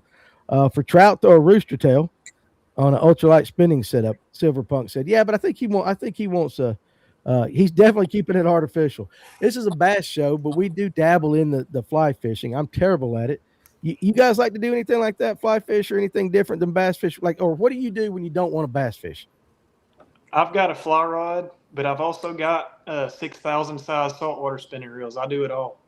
There you go. Okay. And What about I you? even ultralight carp fish in my pond. We've caught 50, 60 pound grass carp on dock demons before in my pond. So we do it all. There you go. I like it. Will? I'm the same way. I've just been doing all of it forever. That's how I was raised. I do want to get into the crappie fishing, but I feel like once you go in that hole, there's no coming out. Yeah. Well, so Henry Cowan, he does the fly fishing for the stripers on Lake Lanier during the wintertime because they're up. But during the summertime, they go down on the Chattahoochee River in Atlanta and they do for the carp, fly fishing and all that. They say it's just like getting out the saltwater stuff where you're like almost like reds kind of tailing or whatever it is that they do. I think it'd be pretty fun. They're not biting the San Juan worm. I'll give that mop fly a try. Check it out on the on our page. Just go to our channel, go all the way down to the fly fishing section. You will see it there. Here's a good question. Gabriel wants to know, what boats would you guys be looking to get into if you wanted to spend around $35,000? We're gonna have the same exact answer. Take All it. right. Bruce. Take it. I'd get I'd find you any kind of, whatever kind of Phoenix you can find in that price range. I've got a Triton, but a lot of my buddies back home have a Phoenix, and I believe that's the best bass boat you can get in. Okay. Is that what you're going to say, Will? That, and then I will also say, if you're wanting to stay a little cheaper but want something that's going to last and not tear up as much, interior is going to, but it's any Triton that was ever built by Earl Bentz. Yeah, that's what mine is. Cannot go wrong. Yeah, mine's an 04, and what's yours, Will? 12. 12, yep. I had Okay. an 04. What'd you say? My 04 still running back Yeah. home. But it's got to be one of those made in that era. Yep, it'll say it on the back, by Earl Bentz or Earl Bentz boats, something like that. I don't really know. And if you get a TR, learn how to drop it. Yes. I've been ejected out of one. So How? Smith Lake Bass Master event last February. Was that February when we had that tournament up there at Smith? I was sitting in the passenger seat. It's not his fault. It's not my partner's fault. We were running. Those things will fly. And we're about to pass somebody. And Mr. Dave will know when you, in those Tritons, if you let out too much, the front end's going to bite. And it just matters how hard it bites. And it bit. And I went about 65 miles an hour out of the boat, landed on my face, rolled about 3 times. If it wasn't for Mustang Survival and the 100-mile-an-hour jacket, I'd not be here. That is exactly what the doctor said. Yeah. Well, first of all, I'm glad you're blessed that you're here. We can laugh about it now. Yeah. But good Lord. I was laughing when I got back in the boat, and my partner's just mortified. Yeah. He's one of my best friends, and I'm like, Colton, it's going to be okay. It's going to be okay. And he's freaking out. It was bad. It was a terrible experience. Yeah. But The other thing about the Tritons is don't buy a 196. That's what I had. I had top speed when I sold that boat was 77.6 with a 200. Those 196s will fly. They would fly. Me and my buddy had the first two that ever hit the market in Louisiana. The 19X2XS, they're a little easier to drive, but you have to drive. You have to be able to drive a bass boat, a high performance bass boat to still, even Reese's. I've been in it's going to walk. It's what it's built to do. The pads just like. Mine's a saltwater boat. Yeah, but it's still going to move when you trim it out. And I know that 19 you have will too. So those 196s though, I've got a buddy. It's an I love 80 that mile an hour boat. 80 mile an hour boat, and it's 19 and a half foot long. I mean, they'll fly. Yeah, it's funny. The same. It is the same. The front deck is the same dimensions as my 520 Ranger. And it had a little bit of cockpit and a little bit of butt end, and it shortened up. And that's what it was. So did you see Jeff Brazil's comment? Because I mentioned the Allison earlier. Yeah. And he was like, 100 miles an hour, easy. He goes, but it does get squirrely at about 85. You got to know what you're doing to drive that boat. Yeah, now, there he is. Y'all come get my Allison. Yeah, it's. Oh, I didn't see his comment. There he is. So, like, listen, I just don't know if I want to go that fast in a boat, boys. That is moving it. Ken's is fast. That ear is fast. 78. Of course, I'm like, I don't know. I can't see you, but from the neck down, well, and I don't remember like if you were taller than me and all that. But my fat little ass, if I went out at 65, I'd be like one of them damn beach balls at a baseball game. I'd just be I'd be way on up in the woods somewhere like that. I'm glad you listen, and we're laughing and we're having a little fun with it. I'm glad that you're okay. But that had to be a scary experience. So in the heat of the moment. That's a helpless feeling. You can't do anything when you're levitating over the gunnel. There's no option at all. There's not. Martin wants to know, what is the fastest hull of the Earl Benz Tritons? He heard it was a 2007 TR20. 05, 06, 07 TR. Early 90s TRs would fly, or late 90s, like the 90. When did TR come out? 90. The fastest hull they built was the first couple when Randy Howell had them. Yeah, and I think they weighed basically what just Allison weighed. But I think he shattered the bottom, didn't he? He shattered the whole damn boat. The whole thing was cracked. And they went probably a TR20 because you could. That's right when they first came out. You could put a 250 on it. It was faster than my boat because all I could put was a 200. I like Silver Pope. My kayak can hit a blazing 6 miles per hour. Like my electric rig, I'm running 8.5, boys. That is zooming. That is zooming in the electric world. Here's a question about the Phoenix, though. Does it matter what model of Phoenix? I want a 21 footer, and the only ones that I find online are 50 to 65K. I've been mostly finding Skeeter ZXSs from the 2010s in my price range. I will say a good alternative to a Phoenix that I felt like was pretty similar was the later Stratus models before the Phoenix came out. I've got some friends that have those as well, and they seem very similar to the earlier Phoenix models. Yeah. Like, was it the 201 Pro Stratus? Is that what is it? 201 Extreme. Is it Carson or Mason? Yeah, Jared's got one. Yeah. It's the blue one. Yeah. They're nice. Kevin, what do you think about these guys talking about driving fast in boats? I'm with them. I like the idea.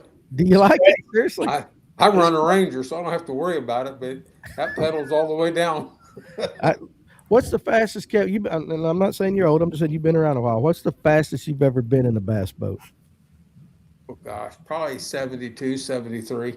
What about you, Dave? Probably my Triton. I've been bumping 100 in a power boat. But what about either one of you two young bucks? I've been like, I want to say 96 in a Bullet, but that's interesting because sometimes if they're not set up perfect, you start going at an angle like that, and that's not ideal. All the guys on the river have boats. On the Tom Bibby and the Black Warrior, that's the They thing. love bullets. Fastest boat possible. There's blazers hanging around that have transoms that are that thin. They love it. Yeah, that's back home. Yeah. Shallow water. They don't draft much water. They're fast. You got always making long runs. Now there was a guy. I will say this. I don't know where he's from, down there around somewhere around Baton Rouge. Guy's named Dwayne plays on it. So he had a boat. It's called a Rocket. It's built somewhere in Mississippi. They called him Rocket Man, and I think it was aluminum, but it had a thing that went over the top like a dang bubble. And he used to leave out of Pierre Part. When you get done with this, Google it. Pierre Part, Louisiana, on the Chaffalaya side, and he would run to Venice, fish, and run back. It was running about 109, 110.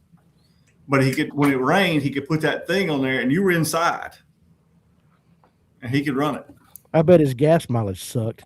Yeah, they all suck. I bet it sucked.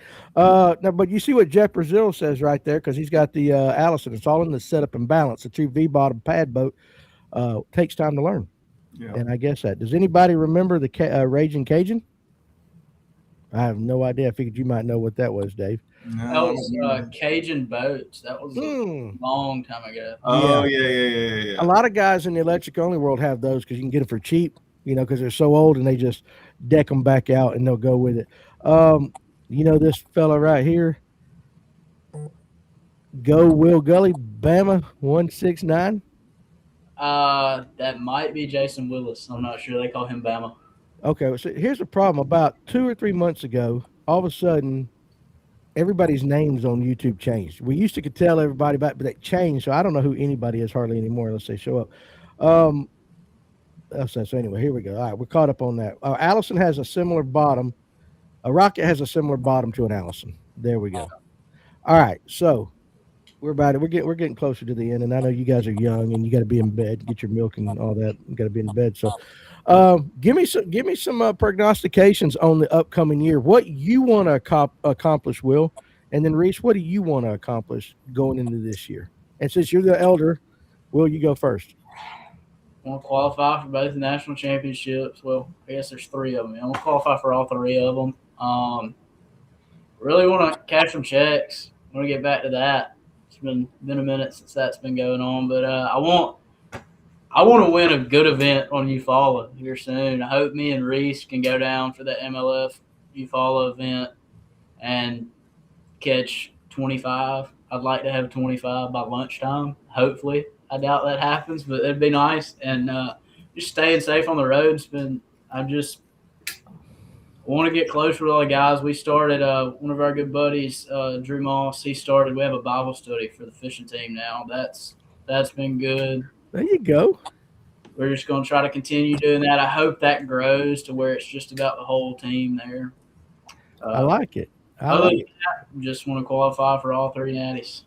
I like it. That's a great answer. That's an absolutely fantastic answer. What about you, Reece? Yeah, I'm kind of the same way as Will. I really want to win one pretty bad. I've had a lot of good tournaments in my college career, but I really want to be able to finish one out and win one. I also want to qualify for the championships as well.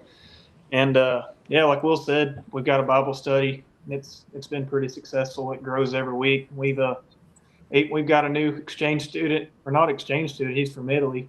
His name's Emiliano. We had him this past weekend, so it's been good so far. I absolutely love it. I love that. That's really good. I know I'm a heathen, but I read it every day. Kevin, you got anything? You got anything for these young men? Yeah, they both represent the schools very well, I'm sure, just because of the way they handled themselves tonight. You guys have got the future in front of you. You've got a lot of support behind you with your folks and all, and the school for that fact. But from myself, I wish you the best of luck, and I hope you achieve your goals this year. And if you decide to pursue this professionally, follow your dreams, man. Follow your dreams. You can't go back. No. You got to go forward. He's a wise man. You need to listen to him. What about you, Dave? Keep doing what you're doing. I don't know Will, but I know Reece puts in the work. I mean, that's what it takes. There's not many days that I'm out here I don't see that white triton out there somewhere.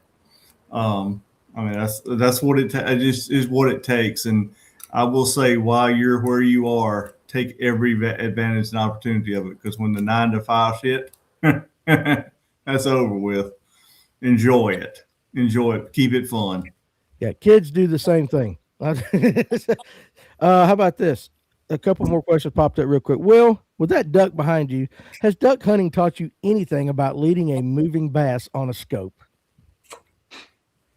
Only Ken Contrary to Pruitt belief, I'm a lot different than other guys shooting birds. I feel like your body gets it right 95% of the time when you throw up on one. I think your body gets it right. I lead, but I go with him. I don't think I guess I've used it a little bit, not thinking about it, but I definitely have used it for sure. Yeah, I think Father Time is wise. Ken is wise, but I am going to get that jig information out of him. It is a mission now for me, or that bait, or whatever it was we're going to talk about. I want to say this, guys. Listen, like, Will, of course, Reece, you were on last year. Met you. You were down there with us when we were at Dave's house, and you came and ate with us and all that. So it was always a pleasure meeting you there. And then you were on the show.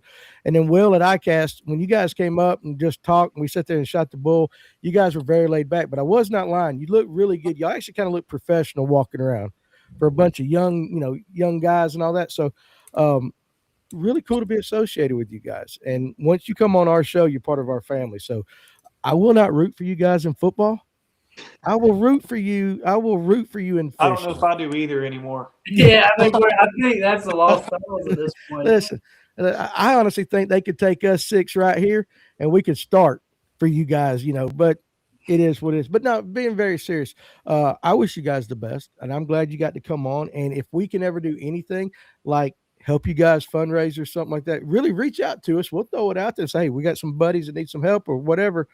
And we'll try to, collab with you guys and do whatever. But as far as your upcoming season, number 1, I hope you do well. Number 2, the most impressive thing that I've heard tonight is the fellowship thing that you guys do with each other off the water.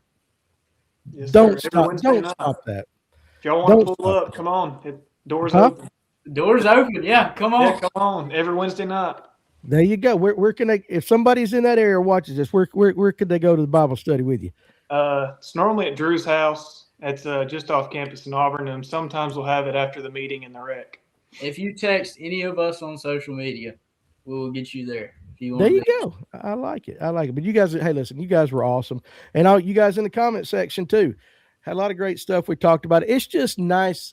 I still think, and I always will, that the best thing we do on this show is give the younger guys a platform, get to know them, get to watch them grow in their careers and everything. Plus, they're smart. They're so much smarter at that age than I know I was, and probably Dave. And they just are, huh? They still are. Yeah, I know. I'm just happy I can work my phone half the time. But seriously, guys, thank you very much for coming on. And anything we can do, and maybe halfway through the season or something, maybe we can have you guys back on just to kind of compare from tonight to where you guys are and see how it's going. So you guys out there in the comment, appreciate you guys joining me. Tuesday we'll be back with a lunch break, and then we'll have a couple more live wells next week. But you guys listen, it might snow down there. They're calling for some snow down in your y'all's area, right? Yes, sir. We'll be in Orlando, so we'll be in the 85 degrees. So smart, nice. I got that because I can't imagine what South Alabama is like in the snow, as bad as it is in North Georgia. Well, last year when we went on the Florida swing, it was going to snow, and then it was torrential snow in Auburn, and then the first day of practice we got down there, water temp was 59 degrees. We're in Florida. We're on the Harris chain. Put the trolling motor down on tournament day, and the water temperature was 47.8, something like that. That was so bad. Some of the guys were saying it was the coldest they had been in their life, and we were in Orlando, Florida. Really? Yeah. It's a cold wet, guys. You're getting that humidity. Back home, we didn't fish in January and February. It's too cold south of Louisiana to fish. I get it. I get it. Well, listen, Will, Reece, thank you very much for spending some time with us. And seriously, look forward to watching you guys grow. And we will secretly root for Auburn this year a little bit too. So, guys, appreciate you joining us. Best of luck, guys. Have a great weekend. If you do get some snow, don't be stupid and get out there and do things.